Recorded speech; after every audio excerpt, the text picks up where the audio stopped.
Welcome to the deep dive, where we take complex frameworks, stack up the source material, and, well, we try to transform these dense ideas into actionable knowledge for you. Today, we're diving into something that is just the absolute bedrock of business profitability, cost behavior analysis. It really is. And the source material you shared with me, these excerpts from cost behavior analysis, framework and strategy, I mean, the whole goal seems to be pulling financial data out of that, historical record-keeping bucket Right. and turning it into a tool you can actually use to look forward. That is precisely the mission. Understanding cost behavior, just how a specific cost changes when your activity level changes. That's the key. It's the strategic differentiator. So what's the plan for today? Well, we're going to classify the 4 core cost types, Mhm. explain the really crucial difference between looking at total costs versus per unit costs, and then deliver this essential 4-step framework for managers. And that framework helps with the tricky stuff, like mixed costs. Exactly, how to handle that complexity, and then apply all this knowledge to things like, break-even analysis. Okay, let's unpack this immediately. No need to dwell on the basics for too long, but we have to build that foundation. So how do costs actually respond to activity changes? Fundamentally, there are 4 patterns. Let's start with the 2 purest forms. The black and the white. Exactly. First, you have variable costs. The idea here is simple. The total cost increases in a direct linear proportion to your volume.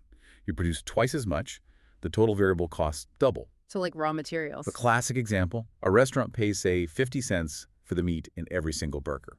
The total cost for meat just goes up in a straight line with every burger they sell. Okay, simple enough. So then contrast that with fixed costs. Right. These are the costs that remain constant in total within what we call the relevant range, the expected level of operations. So think rent or property taxes. Rent is the perfect one. If that restaurant pays $2,300 a month in rent, that total figure just stays put. Doesn't matter if they sell 0 burgers or 5,000. So once you get those two, the door opens to the more real-world stuff. It does. Now you get mixed costs and step fixed costs. Yeah. Mixed costs, they combine a fixed base with a variable component. Like my utility bill, there's always that base charge, and then it goes up with how much I actually use. Precisely. And then you have step fixed costs, which they feel fixed right up until the moment they don't. They hold steady, and then suddenly they just jump to a new plateau. Yes, because you've maxed out your capacity. These costs usually involve resources you can't divide up, like hiring a whole supervisor or buying a brand new machine. Okay, so just listing these 4 is one thing. But it isn't strategic. The real power, the thing that changes how you think, comes when you recognize the distinction between how total costs behave versus how per unit costs behave. Ah, yes. The total versus per unit behavior. This is where those aha moments happen, isn't it? It is. For variable costs, Yeah. it's pretty straightforward. The total cost goes up, but the per unit cost just stays flat. That 50 cents for meat is always 50 cents per burger. Proportional growth, easy. But the real strategic insight is all about the fixed costs. This is the engine. This is the entire engine of economies of scale. Okay, explain that. As your volume goes up, Your total fixed cost stays constant, but the per unit cost falls, and it falls rapidly. so that's the leverage point. Let's use that rent example, the $2,300. If you only serve, say, 500 customers, that fixed cost burden on each unit is, what, $4.60? Right, a huge burden. But if you can push your volume up to 5,000 customers, that same $2,300 in rent shrinks to just 46 cents per unit. That's a 10-fold cost decrease per unit, just from utilizing your existing capacity. That is the magic. And the formula is simple. Total fixed cost divided by units produced. That's all it is. So maximizing volume means minimizing that per unit fixed burden, which can give you this just a dramatic competitive advantage. But wait, if we go all in on a high fixed cost structure, invest in massive automation, big facilities, we get this incredible leverage, but we also introduce a ton of risk. Right. You have hit the nail on the head. That is the fundamental trade-off. It's what we call high operating leverage. So when things are good, When things are good, you are printing money. The cost of each extra unit is almost nothing after you've covered your huge fixed base. But if sales dip, oh, that's a problem. if a recession hits or a new competitor enters the market, those fixed costs become a crushing burden you can't just shed. Your entire organization is catastrophically exposed. So it's not about finding the lowest cost. It's about designing a cost structure, one that balances that potential for scale against the risk you're taking on. Precisely.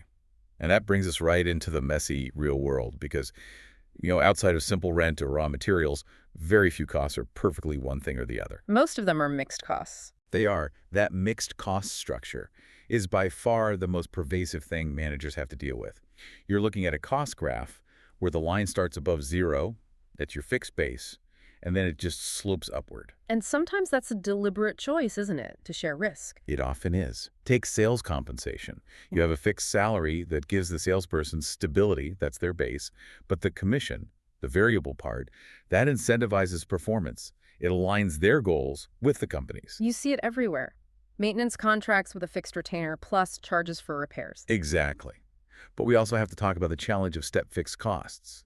They're so important for managing capacity. Because resources come in chunks. They come in discrete, indivisible packets. You can't hire 1.3 people or buy 70% of a new machine. It creates that stepping pattern. Let's use that ice cream factory example. If one supervisor costs, say, $500 a week and can handle 2,000 gallons, that $500 is fixed for any production between 1 and 2,000 gallons. At 1,000 gallons, the per gallon cost is 50 cents. At 2,000 gallons, it's 25 cents. A huge efficiency gain. But the second you need to produce gallon number 2001, You have to jump the step. you hire a second supervisor, your total fixed cost for supervisors immediately doubles to $1,000, and your cost per unit just shot back up from 25 cents to almost 50 cents again. So the timing of that decision is it's everything. You want to operate right at the top of that step at 1,999 gallons before you commit to the next level of cost. It is entirely about timing and capacity planning. Add the resource too soon and you kill your per unit profitability until volume catches up. Wait too long and you might miss sales because you literally can't fulfill the orders. Right. And this leads us to the concept that ties this all together, the relevant range. This is maybe the most important caveat in this whole framework. The relevant range is the specific activity band where all your assumptions about cost behavior actually hold true. Exactly. Outside of that range, your fixed costs, well, they stop being fixed. Give us an example of what happens when a business ignores that. Okay, imagine a small bakery. Their relevant range is defined by their one oven. They can make, say, 10,000 loaves a month. Within that range, rent and the baker's salary are fixed. But if demand just skyrockets, And they try to grow to 100,000 loaves, they can't do it in that space. They have to move, install huge industrial equipment, hire 5 new people. so their rent, what they thought was a fixed cost, it suddenly becomes a massive step cost. It changes the entire structure of the business. It does. So managers have to constantly be aware of their relevant range so they can predict when a volume increase is about to trigger a huge structural change. Okay, so if we connect this to the bigger picture, all this analysis is great, but it's kind of useless unless you can apply it to actual decisions. Absolutely. And that's where the source framework lays out this mandatory 4-step process for anyone doing cost volume profit analysis, or CVP. Okay, step 1 is what we've been doing. Classify each cost. Is it proportional, constant, does it jump, does it have a base plus usage? Step 2, identify the relevant range. We just covered why that matters. Know the limits of your assumptions. Then step 3, and this feels like the analytical crux of it. Separate mixed costs. You have to do this, right? You must. Hmm. You cannot do accurate CVP if you lump the fixed and variable parts together. You have to pull out the fixed element for your break-even calculation and the variable rate for your contribution margin.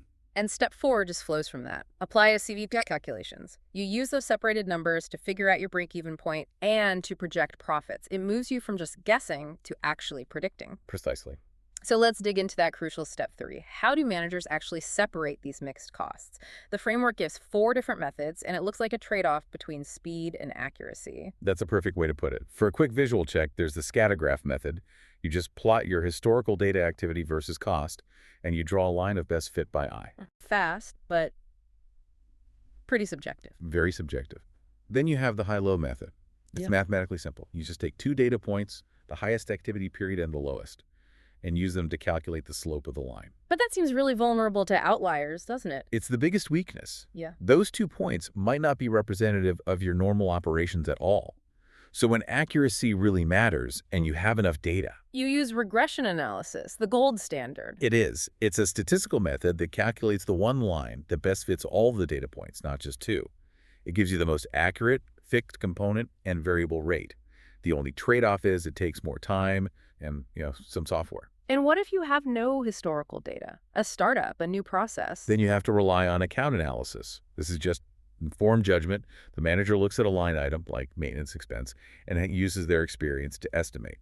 They might say, okay, 70% of this looks fixed, and 30% seems to vary with machine usage. It's subjective, but sometimes it's all you have. And it's necessary. So it's clear this isn't just about categorizing what happened in the past. It's really a design element for the future. It absolutely is. Understanding this lets you strategically choose your cost structure. If you go for a high variable cost structure, you're designing for flexibility. If there's a downturn, your costs drop automatically. Minimal risk. But you sacrifice those economies of scale. You do. Yeah. And conversely, if you build a high fixed cost structure, you are building for scale. You're betting on volume. You accept maximum risk for massive potential profits if you can max out that capacity. And the mixed cost structure is that happy medium. It blends the risks. It lets you share the risk and reward, which is why you see it so often in contracts. It provides a baseline of stability while still letting costs follow activity. So wrapping this up, what does this all mean for you, the listener? We've really tried to turn what can be dry accounting principles into a toolkit for designing profitability and managing risk. I think so. I mean, this kind of analysis is essential for smart pricing, for deciding when to expand, for just controlling your operations. The core wisdom here seems to be that the best managers don't just know what their costs are. They understand how their costs behave across different volumes. That is the entire difference between being reactionary and having a predictive strategy. Which leaves us with a final provocative thought. It builds on that high fixed cost structure we talked about, this idea of operating leverage. Think about a company that relies heavily on fixed costs to get those massive economies of scale.